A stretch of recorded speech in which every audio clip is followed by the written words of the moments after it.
So once I started to kind of understand, hey, what people need is just to be heard. You need to communicate clearly what you need to tackle, and then you need to do it together. That's when the momentum started to shift for me of like, hey, it doesn't matter if it's tech or marketing, or even for that matter, supply chain or finance. Right. I can lead teams and I can rally them to a point of success.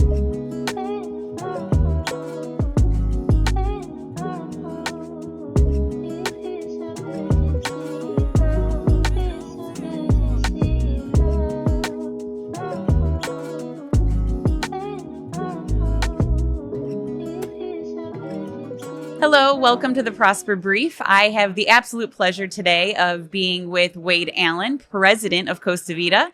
Wade, welcome. Thanks. Awesome to be here. Yes, so Wade is also a very good friend of mine, and this is our first formal podcast together. We hang out all the time at the conferences and events, but we've never actually done a podcast together. But you have an amazing background in history, and this is why I think it's super important for all of the Prosper accelerators and the team to know your background and see the growth and trajectory of just working hard and being a good person, right? That's awesome. Yeah, that's why I'm super excited to talk.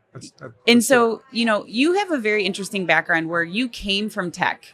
And now you're the president of Costa Vida. Can you just give us some background on like where you came from that way and like how the transition happened? Yeah.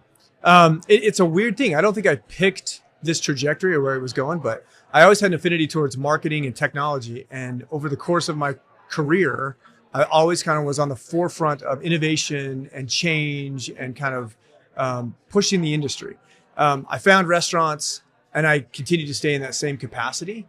And eventually I got to a place where I realized, hey, actually what I love the most is leading and being a leader and influencing people. And it didn't matter if it was in an IT org and a marketing org. Eventually it became all different facets of the companies that I worked with. And I kind of moved my way into more of a leadership role. And I got the opportunity about 2 years ago to take the role at Costa Vida as the president, which was strange, right? Because I was the head of innovation for Brinker for years. But that transition for me was everything that I wanted. And a small brand, I could have some major influence. I could lead people. It was up and coming. So I made the transition in 2023 and haven't looked back since. It's been super fun. And, leading innovation, like change is hard, right? So like, where did you find yourself in those changes as where you had teams and people working with you and for you that, you saw some friction or you saw some people just fully on board? Like, tell me what that looks like. I mean, it's really about communication and appealing to people's common human belief that, hey, change is going to be hard. Yeah. So help me through this. And I think as a leader, what I was able to do was kind of create inspiration amongst the team and get them to trust me and then say, I'll lead into battle, right? I was the first one to draw the sword to lead them down the path. Yeah. And for most, they went, okay, he's not asking us to go do something that he wouldn't do, right? Or jump on his yacht or his plane and fly away like a lot of CEOs. So once I started to kind of understand, hey, what people need is just to be heard. You need to communicate clearly what you need to tackle, and then you need to do it together. That's when the momentum started to shift for me of like, hey, it doesn't matter if it's tech or marketing, or even for that matter, supply chain or finance. Right. I can lead teams and I can rally them to a point of success. And that for me, that's when I interacted with people and I saw that kind of, hey, this could be for me, right? Something and I know some of your team members, right, personally, and they're phenomenal. And they truly, I can validate this. Like they truly are saying like Wade is the best. Like they just will follow you. Oh, that's awesome. And I think that's so remarkable to hear because you don't see that a lot anymore today. I mean, there's select individuals that will do that, but like you leading from tech, so you understand that side. Yep. You leading from marketing, you understand that side. There is going to be a hybrid, I think, in the future of a role that perhaps is a chief digital officer, a chief strategy officer, right? Where it's bridging the gaps between departments, but it seems like you've already done that. Yeah, I mean, a little bit. You're exactly right. There's these two worlds that would not interact with each other, marketing and tech. They would never come together. And so what they had to do is they had to put in many companies somebody in between them. Yeah. I think the world is shifting to where the next leader, whether it's a chief strategy officer, chief digital officer, whatever the title is, they have to be knowledgeable in both spaces. Yes. Because if they're not, you're always going to be halfway complete. Yeah. Right? You're never going to know. And there's so much marketing now that involves tech, and there's so much tech now that involves marketing. And as a president, if I don't have somebody who knows both of those spaces and will work together to collaborate, which is always much easier to have one person, it'll be really tough to be successful.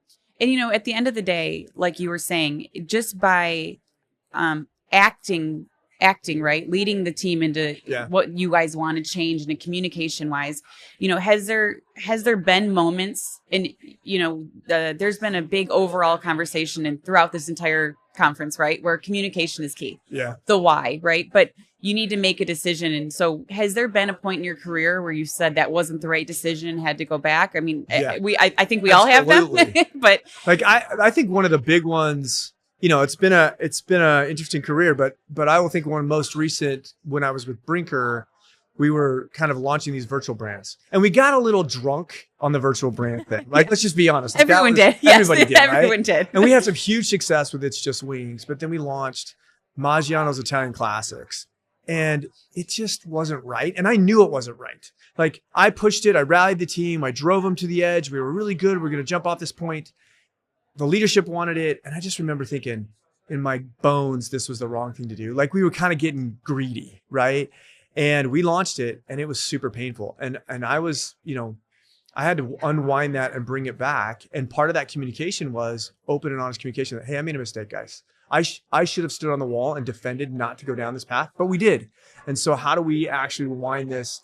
I got a lot more credibility when I admitted that I was wrong, and that I should have been there to help that team not launch that instead of launch it with that team. So for me, that was probably the biggest one that I think back on. Like, if I had just held my ground, communicated that this wasn't the right thing rather than jump in. But when you open and honest and admit your mistakes, I think people kind of feel the vulnerability, and they're like, okay, we'll still rally with you, right? Well, and that's been another underlying sentiment this entire conference as well, is just being your authentic self. Yeah. And I think sometimes we get pushed into a corner by saying, this is what leadership wants, or these are my goals, and this is there. And so, how are you inspiring your team? I know you've already obviously said that you are one with your team, but like, how else do you keep your team inspired? Because work is hard. It is hard. Every day is sometimes unforgiving, and there's things that we don't want to do, but like, how do you keep that culture and that influence throughout your team? I mean, it's a really good question. I think where my head goes is about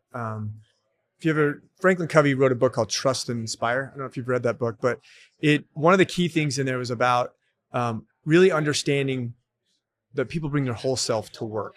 And so I think one of the things that I've learned is people are going to have good days and bad days. People are going to struggle through the course of their, with you. And some days are going to bring 100%, and some days they're going to bring 60%.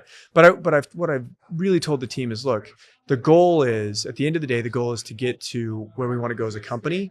And some days are going to be good and bad. We're going to work our way down this path. And I think they see that as, hey, if he's vulnerable with me and open on his good and bad days, I can be vulnerable with him. It's not like every day you're going to show up and you're going to lose your job, right? Right. So I get the most out of my team just by being connected to them, communicate with them. I still hold them accountable, of course, but they also know that I'm a player coach. I'm going to be on the field playing with them, and it's okay. We're going to make mistakes, but let's make decisions and keep moving, because we can always pivot to the next move or pivot to the next move. If we stand still and don't make decisions because somebody had a bad day or because we're mad at somebody, we're not going to progress the business. So, for me, that's what it's all about, right? Our team knows that, and they sense that. And I think they're willing to say, okay, we'll follow Wade. He'll set the goal and we'll go tackle it. Right? I love everything you just said. So that's absolutely wonderful. Awesome. So quickly wrapping up, I believe this is your first Prosper conference. Is that correct? This is the first one I've attended. And so what is your feedback? Tell me what you think about the conference so far. This is the best conference. And I'm not just saying that. I go to a lot of conferences. I go to a lot of conferences. We visit a lot of these. The venue, the people, the content, all of those were on point.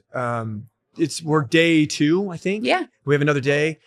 Halfway through day 2, and I'm already thinking about next year and coming back and being a part of it. So what they have here is pretty special. You're rubbing shoulders with some of the biggest names in the industry, but they're also the most personable and warm and easy approachable, right? And that's the coolest part, is you're just having a conversation with Scott Boatwright, and then you're talking to Kevin Hochman, and then you're having a dialogue with Greg Creed on the dance floor, right? Like, this is just a cool conference. You just don't get this. So no, well, that's absolutely wonderful. I am so happy that you spared some time with me today. It's been wonderful having you here. We look forward to having you again next year. And obviously we can do something a little more than the Prosper Brief, but we're so happy to have you, and I hope you enjoy the rest of the time. Thanks, Kim. It was awesome. Appreciate it.